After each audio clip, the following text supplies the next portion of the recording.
Assalamualaikum warahmatullahi wabarakatuh. Kembali lagi di channel YouTube Ricky Alverdi. Kali ini kita akan coba membahas tentang apakah perbedaan MCB dengan MCCB, apa kegunaannya dan bagaimana cara kerjanya. Nanti kita lihat penjelasan berikut ini. Yang pertama MCB, yaitu miniatur circuit breaker. Ada dua jenis.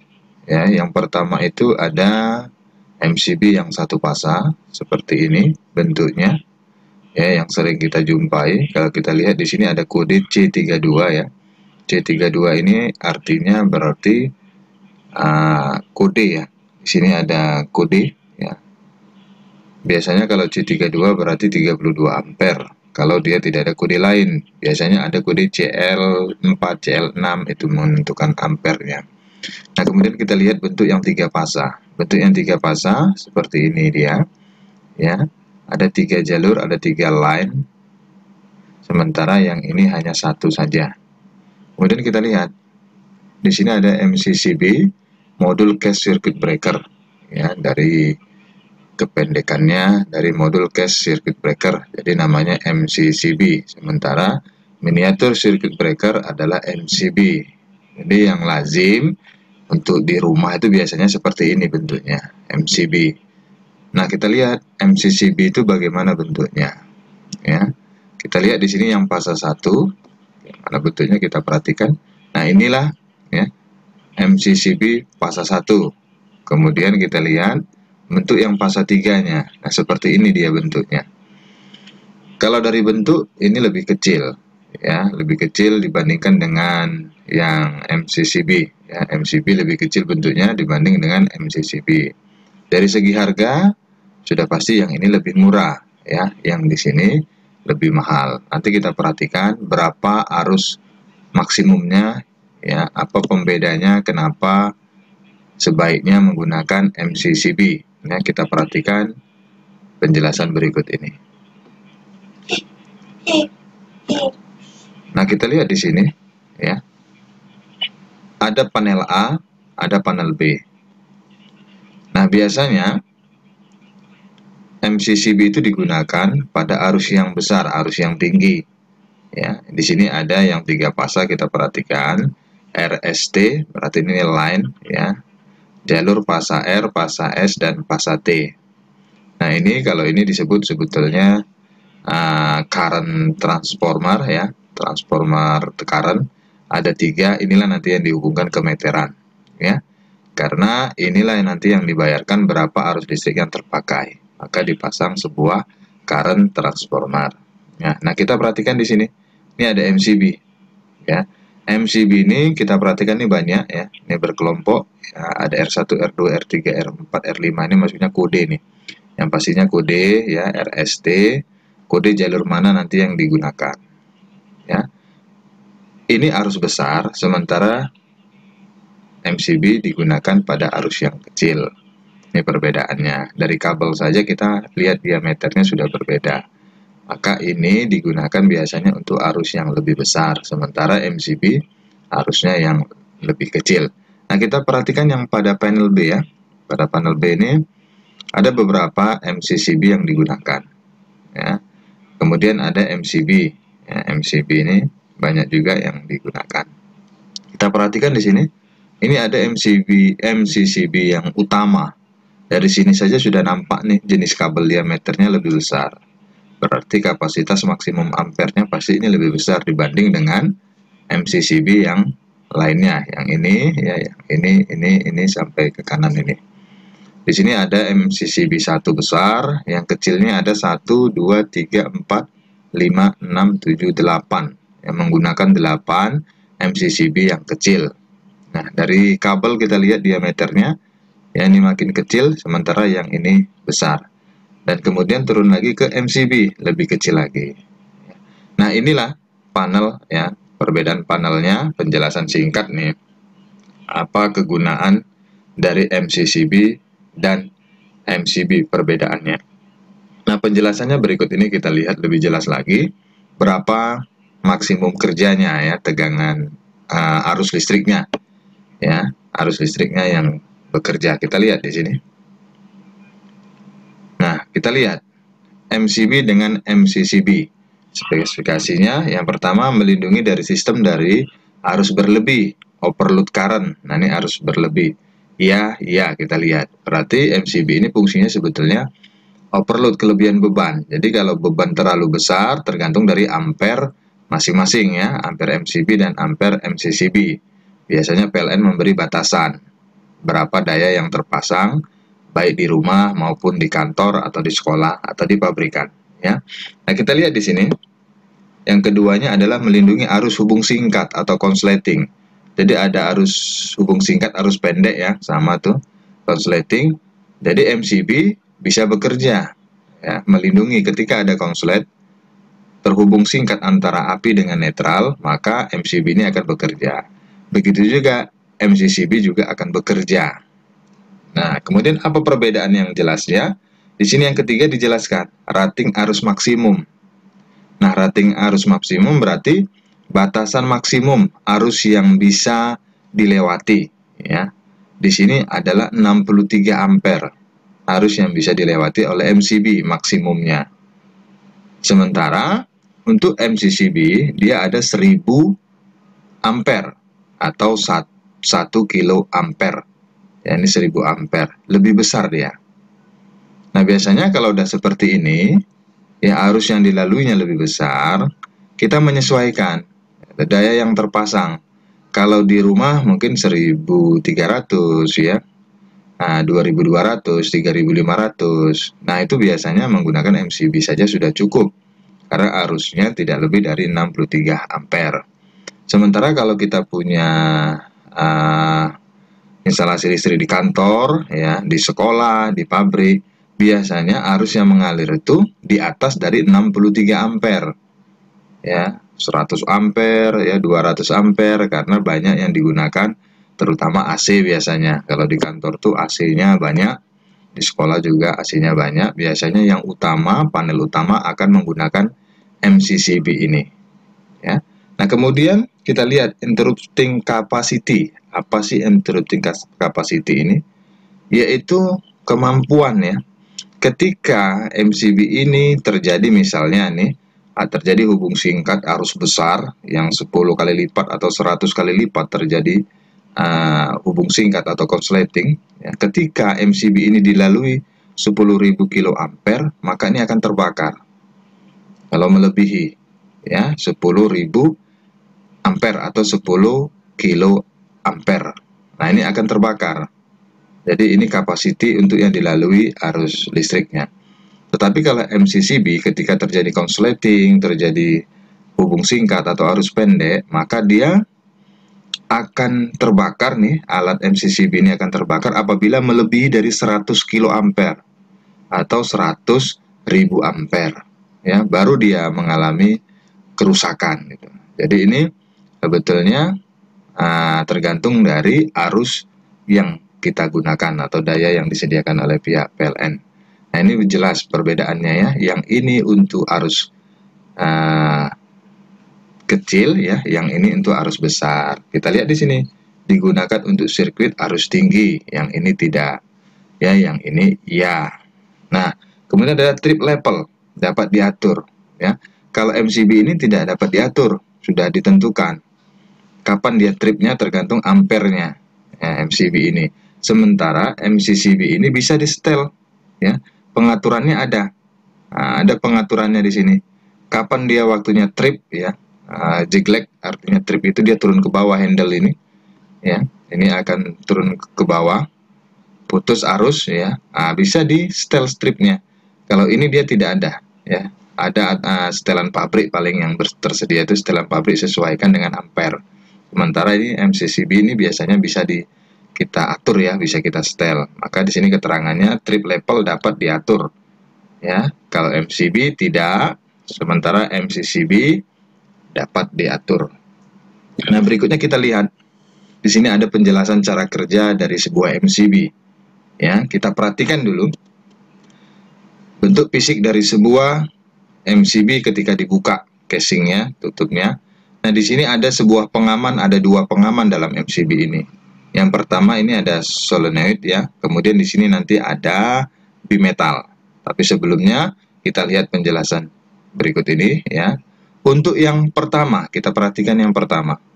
Yang pertama itu adalah terminal bagian atas untuk line ya atau source. Jadi di sini ini api yang masuk misalnya dari PLN ya. Masuk dari PLN dari sini dia. Nah, kita tinggal hubungkan saja ini deratnya, kita buka ya. Tinggal masukkan kabel dari sini, kemudian dijepit dengan baut ini, maka akan terhubung. Ya, kemudian ini terhubung, di sini ada switch ya. Kemudian terhubung nih, terhubung, ini kontak kemari ke bawah ya, kemudian kemari dia ya. Nih hubungannya. Kita lihat yang kedua dulu. Yang kedua itu ada solenoid ya. Solenoid ini dia. Ini akan bekerja, ada tuas. Ini akan bekerja ketika terjadi hubung singkat. Nah, terjadi hubung singkat itu arus konsleting ya, arus pendek. Di sini pasa dengan apa namanya netral, misalnya terhubung ya. Terhubung terjadi arus pendek, maka ini akan terjadi perubahan arus besar 10 sampai 100 kali lipat arus itu membesar, maka akan timbul induksi elektromagnetik yang besar pula menggerakkan tuas ini ya. Tuas solenoid ini akan bergerak ke bawah. Bergerak ke bawah, maka membuka katup ini sehingga switch ini akan turun. Nah, switch ini akan turun ke bawah, memutuskan arus. Maka terminal ini dengan terminal yang ini tidak terhubung lagi ya, karena ada terjadi sebuah hubung singkat yang menggerakkan ya, solenoid ini bergerak ke bawah dan memutuskan arus. Nah, kemudian lihat yang ketiga. Yang ketiga ini sama dengan tuas ya. Ini aktuator level, nih kita tinggal geser ke kiri, biasanya ke kanan atau ke bawah atau ke atas. Ini untuk menghubungkan arus listrik ya di MCB tersebut. Untuk menggerakkan tuas ini, ketika di handle ke atas ini akan terhubung ya, terminal atas ini sama terminal yang bagian bawah. Kemudian kita lihat yang keempat. Di sini namanya adalah bimetal. Nah, ini ada rangkaian bimetal ya, lempengan bimetal nih. Apa fungsinya gitu? Pengamannya bagaimana kerja bimetal ini? Nah, bimetal ini terjadi ketika beban lebih, overload. Jadi kita pakai kulkas, kita pakai AC di rumah misalnya kan, udah melebihi batas dari 1300 contohnya. Kulkas, mixer, blender hidup bersamaan, kemudian mesin cuci hidup, mesin air hidup, AC hidup, biasanya melebihi dari 1300, maka bimetal ini ya, pelat bimetal ini akan membentuk huruf C biasanya. Ya, membentuk huruf C, ini akan melengkung, ini akan bergerak mengenai ini ya, tuas ini akan mengenai tuas ini, jadi melengkungnya membentuk huruf C ya, ini melengkung, ini akan menggerakkan tuas ini ya, akan pengunci ini akan terbuka dan ini akan turun ke bawah ya. Nah, ini fungsinya, ini fungsi dari bimetal ini. Jadi di samping dia mengamankan arus pendek konsleting, ini dia solenoid. Sementara bimetal ini mengamankan apabila terjadi overload, beban lebih yang kita gunakan di rumah atau di kantor atau di sekolah. Ya, ketika terjadi beban lebih melebihi dari kapasitas yang diberikan oleh pihak PLN ya, atau bisa juga pengaman grup kelompok ya, kita amankan sengaja biar tidak terjadi beban lebih juga dibagi kelompoknya. Nah, ini salah satunya ya, salah satunya ini akan memutuskan arus. Cara kerjanya bimetal melengkung ya ketika suhu atau arus listriknya tinggi. Nah, ketika tinggi arus listrik, maka ini bimetal akan bekerja panas, merubah bentuk fisik dari sebuah bimetal ini. Nah, kita lihat yang kelima. Yang kelima ini adalah kontak tetap. Nah, ini dia tidak bergerak ya, kontak tetap. Sementara yang keenam ini adalah kontak yang bergerak. Nah, ini ketika switch ini bergerak ya, tuas ini bergerak, maka ini juga bergerak memutuskan arus. Ini memutuskan arus. Kemudian yang ketujuh, ini yang harus kita juga pahami ya. Pemadam percikan ini apa maksudnya? Ketika kontak bergerak nih. ya, kontak tetap dengan kontak bergerak ini terpisah, ya, ini turun ke bawah. Ketika arus masih bekerja, arus masih mengalir pada lempengan besi ini, ya, ini lempengan besi ini ketika terbuka ke bawah maka akan timbul percikan api, ya, lidah api. Percikan api ini akan turun ke bawah, ya. Jadi percikan api yang begitu besar akan dipotong-potong melalui sirip ini menjadi intervalnya menjadi kecil, sehingga nanti sampai di ujung sini akan hilang dengan berjalannya pemutusan arus ini. Jadi ini sebagai pengaman juga, ya, bisa sebagai pengaman dari MCB ini. Jadi ketika arus diputus maka akan terjadi percikan api yang sebetulnya ini berbahaya, kan gitu, sehingga diamankan dengan menggunakan pemadam percikan ini, ya, sehingga percikan tadi aman, ya, dipisah intervalnya dengan sirip-sirip yang berbentuk lempengan besi ini. Kemudian bisa juga sebagai pemadam suhu. Jadi ketika arus beban lebih, overload, ya, ini kan lempengan ini akan memanas, naik suhunya naik, melengkung, ya, membentuk huruf C, melengkung. Jadi ketika dia sudah memutuskan arus, ya, maka suhu di sini sekitar MCB ini akan panas, maka ini juga bisa membantu mendinginkan. Jadi sirkulasi udara panas tadi akan diserap oleh lempengan besi ini, ya. Nah, apabila terjadi trip, ya, terjadi trip atau jeglek, ya, ini aktuator turun, ya, sebaiknya tunggu dulu sesaat agar MCB itu lebih tahan lama, awet, gitu, ya. Kenapa? Karena di sini ketika dia melengkung, ketika terjadi overload atau beban lebih, maka aktuator ini akan turun ke bawah, ya. Ini masih membentuk huruf C bimetal ini. Maka tunggu dulu sesaat, ya, paling tidak 1 menit, kemudian baru kita hidupkan kembali, ya, baru kita gerakkan aktuator ini ke kanan atau ke atas, ya, kasih jeda waktu agar bimetal ini sempurna dia lurus kembali. Karena ketika masih dalam bentuk melengkung panas, kita gerakkan tuas ini, nanti akan berubah bentuk nih, ya, akan berubah bentuk dari bimetal ini. Lama kelamaan MCB ini akan lemah, ya, akan lemah, tidak tahan lama lagi. Jadi ini sebuah trik, ya, bagaimana mengatasi MCB ketika trip. Jadi harus kita kasih jeda waktu, ya, ketika terjadi hubung singkat, konsleting, atau arus beban lebih, ya. Yang pasti kalau bimetal ini bekerja pada overload, beban lebih, memanas dia. Kalau yang ini tadi bekerja pada saat hubung singkat. Jadi arus yang mengalir, ya, akan 10 bahkan 100 kali lipat, sehingga solenoid ini bekerja induksi elektromagnetik, tuas ini akan turun ke bawah. Jadi pengamannya ada 2, pengaman arus hubung singkat atau konsleting, yang ini pengaman overload atau beban lebih, ya. Kemudian yang ke-8, kita perhatikan di sini adalah pengunci.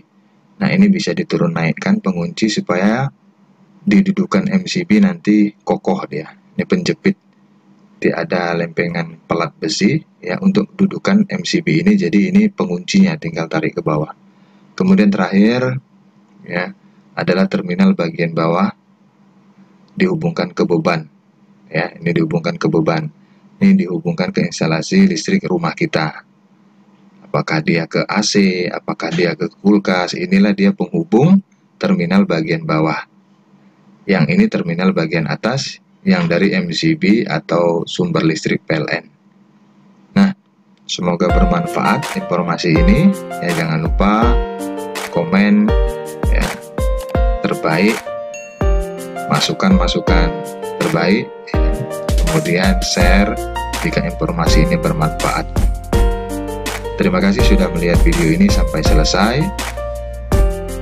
Tunggu video-video berikutnya dari saya tentang elektronik ya atau elektronika. Assalamualaikum warahmatullahi wabarakatuh.